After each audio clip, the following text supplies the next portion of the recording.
E aí galera, beleza? Como é que vocês estão? Tô vindo aqui com mais uma videoaula, né, para dar continuidade ao nosso primeiro reinado. Bom, então essa é a aula, primeiro reinado, parte 2. Belezinha? Primeira coisa que a gente precisa falar um pouco aqui é sobre essa guerra da Cisplatina, que ela tem uma importância muito grande durante o primeiro reinado. Bom, o que é a Cisplatina, né? Tá aqui no mapinha, como vocês podem observar, era uma província, né? E essa guerra acontece de 1825 até 29 ali, e basicamente uma guerra entre o Brasil e a Argentina, que nem era chamada dessa forma ainda. E essa guerra aconteceu pela disputa sobre essa região, que é uma região muito importante, tá bom? E essa região aqui atualmente é conhecida como Uruguai. Então a gente já consegue antecipar. E o Brasil acaba perdendo essa guerra. Investe muito na guerra, não consegue vencer, perde a província da Cisplatina, que acaba se tornando o Uruguai. No caso também para a Argentina, ela também não sai ganhando muita coisa, porque ela queria incorporar esse território, mas isso não acaba acontecendo, né? E tudo isso ali intermediado também pela Inglaterra, para por fim essa guerra da Cisplatina. Mais para frente eu vou retomar para vocês a importância disso durante todo esse período do primeiro reinado, tá? Negociações em relação à independência do Brasil, né? O primeiro país ali a reconhecer o Brasil seria os Estados Unidos, ali, um grande país reconhecendo a independência do Brasil. Por quê? A partir dessa doutrina Monroe. O que era essa doutrina Monroe? Era a ideia de que a América, né, traduzindo assim, né, frase bem típica, que a América pertenceria aos americanos. Ou seja, tem que espantar, tem que expulsar, tem que manter distância com os europeus que querem continuar tendo dominância sobre a América, mesmo depois dos processos de independência desses países. Então, os Estados Unidos, o nosso irmão do norte, né, o Big Brother, vai apoiar a nossa independência e vai reconhecer a nossa independência, isso é muito importante. E aí, obviamente, que a Inglaterra vai fazer isso também, né? A gente já percebeu que a Inglaterra ela sempre tem os seus interesses ali econômicos e comerciais e ela é muito interessante a gente pensar que ela é muito inteligente nesse sentido, ela sempre sai ganhando de alguma forma, né? Então ela quer manter os tratados de 1810 que a gente viu que ela tinha uma vantagem imensa sobre o comércio no Brasil, ela precisa manter isso, então ela precisa reconhecer a independência do Brasil. Obviamente que ela também não pode, de alguma maneira, acabar perdendo a parceria que ela tem com Portugal, ela precisa ganhar dos dois lados, mas ela vai apoiar isso. O que vai acontecer? Então a gente vai ter um tratado, que é o Tratado de Paz e Aliança, onde Portugal vai receber uma indenização de 2 milhões de libras, que o Brasil não tinha esse dinheiro para pagar. Então o que acontece? O Brasil tem que emprestar dinheiro para a Inglaterra para poder pagar Portugal. Só que Portugal, na verdade, devia à Inglaterra esse mesmo valor. Então, querendo ou não, o que acontece é que a Inglaterra direciona uma dívida que ela tinha com Portugal, que na verdade Portugal tinha com ela, para o Brasil. Dessa forma, o Portugal sai ganhando, a Inglaterra sai ganhando 2 vezes e o Brasil acaba se prejudicando muito. Mas consegue o reconhecimento daí de Portugal também.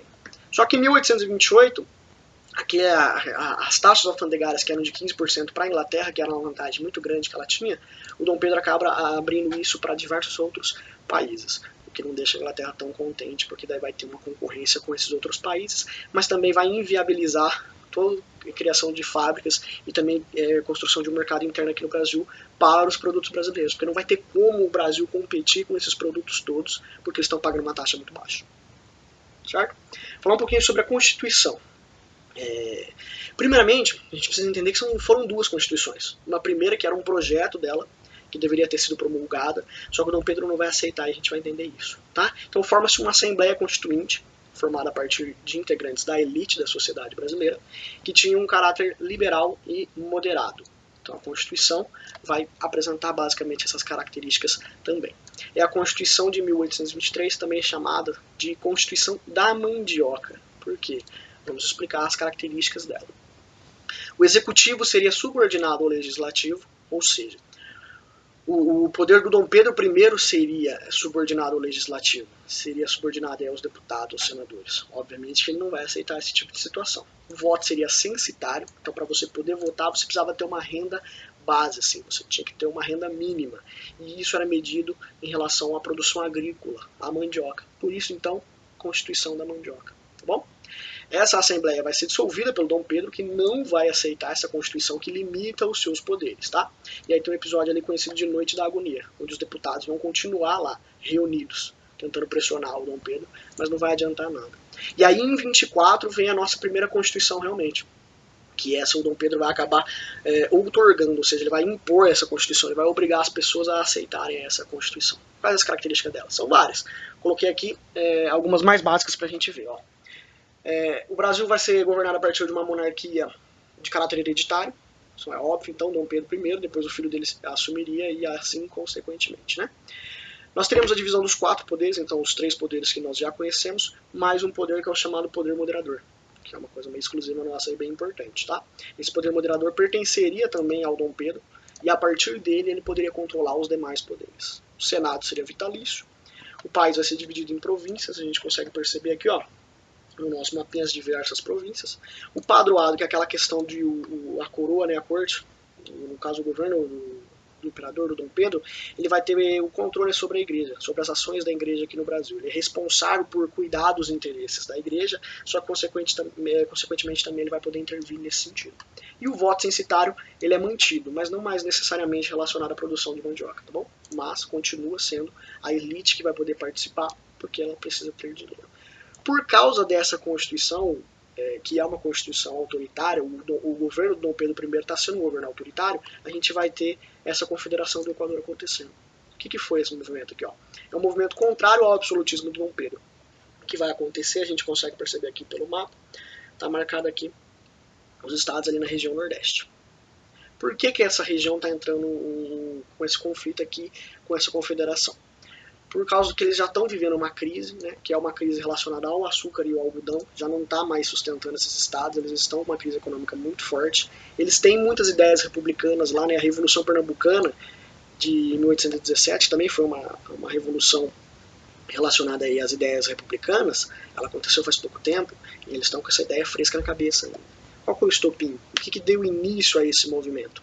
Quando o Manuel de Carvalho de Paz e Andrade foi retirado do cargo de presidente da província, como se ele fosse o governador do estado, vice-presidente da província. E ele era liberal, e ele é tirado do cargo e é colocado um conservador. É óbvio que a elite local não vai permitir que isso aconteça, ela vai se organizar para fazer um movimento. E quem são os líderes? Esse próprio Paz de Andrade, Frei Caneca, Cipriano Barata, também apoiado por diversos jornais locais. Eles vão se organizar, então não é só no caso Pernambuco, que vai acabar movimentando todo esse acontecimento, mas diversos estados também vão se juntar a eles e vão se basear na Constituição da Colômbia, porque era uma Constituição liberal e republicana, para eles poderem se organizar. E depois, futuramente, a partir do momento que eles conseguissem se emancipar de verdade do Brasil, constituir suas próprias repúblicas ali e seguiriam com a sua própria Constituição, mas até então se basearam nessa Constituição da Colômbia. Vão sofrer uma violenta repressão por ataques marítimos e terrestres. 16 dos líderes vão ser executados, inclusive esse Frei Caneca. E aí a coisa acaba por aí. Só que foi um autoritarismo muito grande também nessa repressão. Foi uma repressão muito violenta. Então o Dom Pedro não negociou direito. Ele quis lá acabar com o movimento à força. E isso também vai ser um problema e vai pesar bastante no governo dele. Tá? E isso acaba gerando também um império que vai acabar se isolando. O Dom Pedro vai acabar perdendo o apoio dos diversos grupos que deveriam estar ali ajudando ele. O que levou então à abdicação, né, a essa renúncia do Dom Pedro I? Primeiro é ele ter dissolvido a Assembleia Constituinte lá da Constituição de 23. Ele ter perdido a Guerra da Cisplatina também é um peso muito grande. Custou caro e ele perdeu. A repressão a essa Confederação do Equador que ele exagerou na violência. Não dá muito certo. E também a morte do Dom João VI. Tendo o Dom João VI morrido, o que acontece? Ele seria o herdeiro, mas ele é rei, imperador do Brasil, ele não pode assumir como sendo o rei de Portugal. Então vai acontecer essa chamada Guerra Miguelista. O que acontece? Ele vai casar a filha dele, a Maria, com o seu irmão, o Dom Miguel.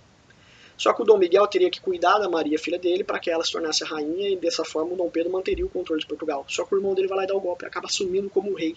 E aí ele vai lutar contra Portugal, contra o seu irmão, para tentar retomar isso. Só que gastando dinheiro do Brasil para tentar manter a coroa portuguesa sob sua mão. Isso não vai ser legal também. O que acontece é que ele está sofrendo muitas repressões, ele acaba indo viajar para Minas Gerais, que era um estado que estava muito revoltado com ele, para conseguir algum apoio político, só que vai ser muito mal recepcionado.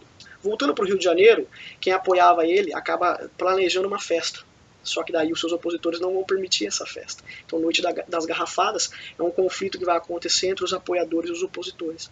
Conflito na rua aí, vão sair na porrada, uma pancadaria desenfreada, tá bom? Para tentar resolver todos esses problemas de crise e de falta de apoio, ele vai criar um Ministério dos Brasileiros. Então chama um grupo da elite brasileira para tentar ajudar ele, para tentar elevar ali a sua popularidade. Não vai acontecer, não vai dar certo. E aí ele monta o Ministério dos Marqueses, só de integrantes portugueses. É óbvio que a popularidade dele está caindo cada vez mais. E aí ele vai sofrer muita pressão, não vai ter apoio e vai acabar abdicando em favor do seu filho, o Dom Pedro II, que é muito novo, tem uns 5 anos de idade, então vai começar o período chamado de período regencial, até que o Dom Pedro II atinja a sua maioridade. Bom, espero que vocês tenham entendido. Qualquer dúvida vocês comentam aí. E muito obrigado, valeu, até mais.